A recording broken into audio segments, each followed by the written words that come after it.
nuclear stock on board, so rumour on the ship has it, is enough to blow up half the world. Whatever its extent, the Constellation is certainly a frightening floating deterrent.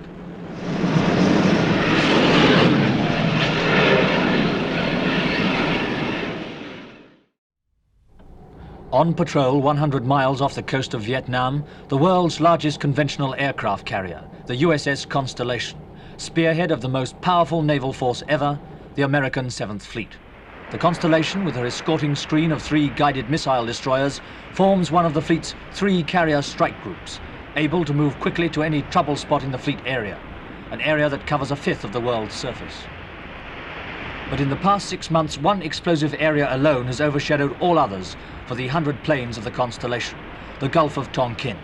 And last August came the first armed clash between the United States and the Communists since Korea, when these jet bombers blasted torpedo boat bases and oil installations in North Vietnam in retaliation against torpedo attacks on American destroyers.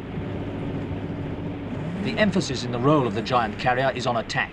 Her only fixed defence, 4 Terrier missile launchers with a range of 20 miles against aircraft or surface targets. Her main defence is her escorting destroyers with their anti-submarine and anti-aircraft weapons and her own aircraft. On the flight deck, 2 supersonic Phantom fighters have pilots in the cockpit ready to be launched at the first sign of any attack. Before an operation, a flight deck model is made showing what planes will be needed and what position on the deck the flight deck bosun will direct them to. It's like a highly complicated parking problem on 2 levels. Planes not needed will go down to the hangar deck, others will have to be moved onto one of the deck edge elevators and brought up.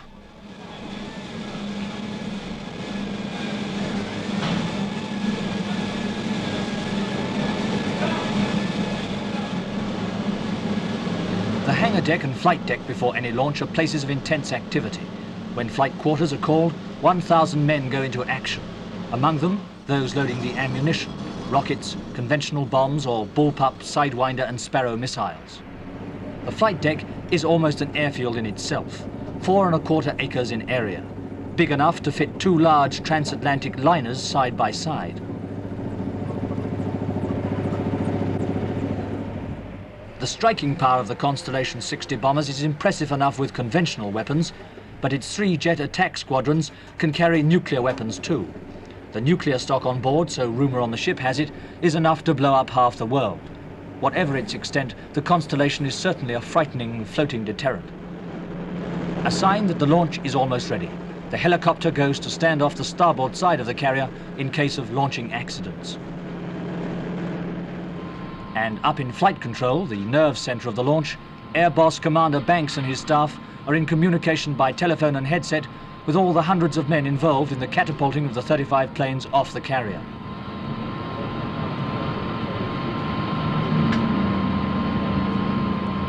There are 4 steam catapults, 2 on the angle and 2 on the straight deck. Each catapult capable of launching an 80,000-pound aircraft off the carrier at a speed of 185 miles an hour, enough power to hurl a Rolls-Royce car 1½ miles.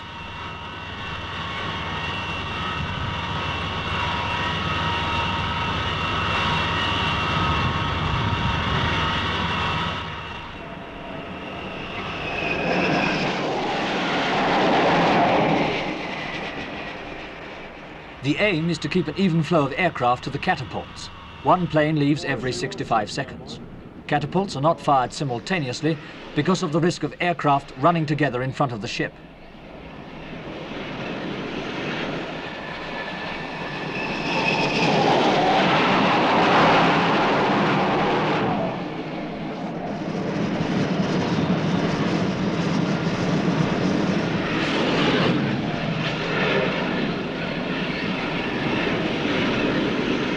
The heaviest aircraft to fly off any carrier in the world, the 32.5-ton A-3 bomber, nicknamed the Whale, and as big as a wartime flying fortress.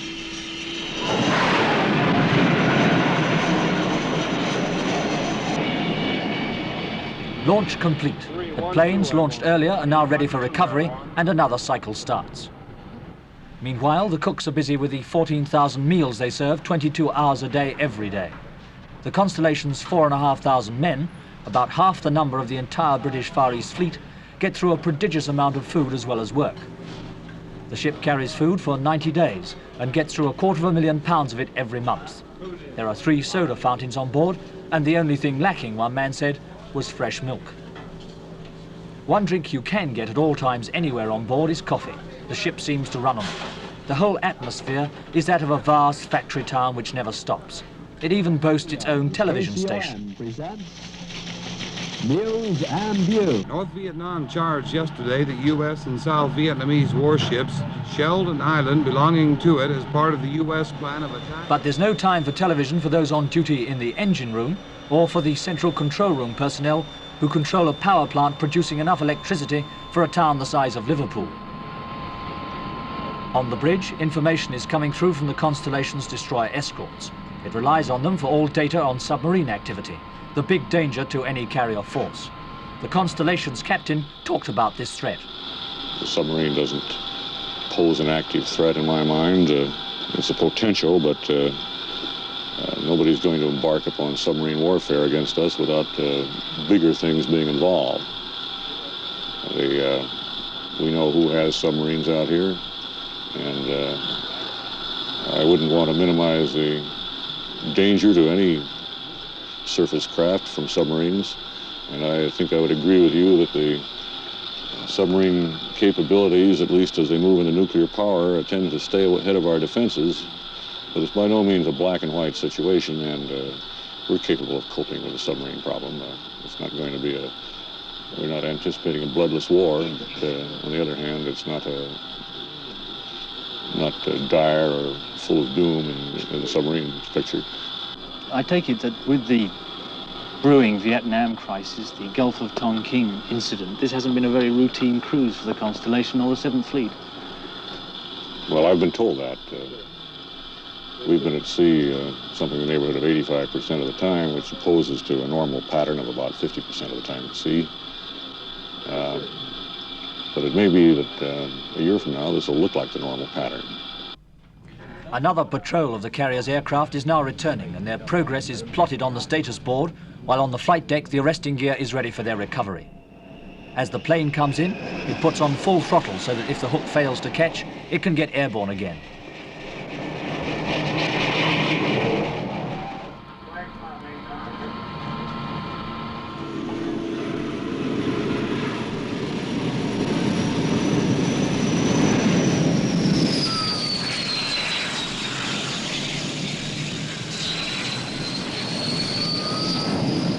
The larger the aircraft, the more difficult to bring aboard, especially in rough seas with swaying decks. But even the small jet bombers sometimes miss and become, in carrier language, bolters. USS relay to it.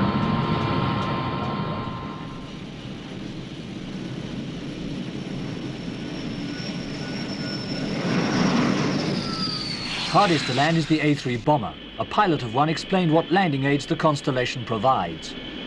Well, of course, modern technology is getting us all kinds of new aids, automatic landing systems and that, but for our purposes now, our greatest aid is just more intensive training. As an example, one of the training aids we have on the ship is a radar system, a television system that's installed in the flight deck with cameras that point up the glide slope that monitor the aircraft as it approaches. This allows other pilots to sit down in the ready room and criticize each other's approaches. Also, this goes on a videotape, and we play it back after the pilots return to the ready room. You can imagine the consternation of the poor fellow who has to sit there and watch his own bad pass. It helps training quite a bit. With the recovery over, the Mackenzie, one of the Constellation's destroyers, comes alongside for oil. The destroyers refuel every other day, and if no tanker is at hand, they use the carrier supply.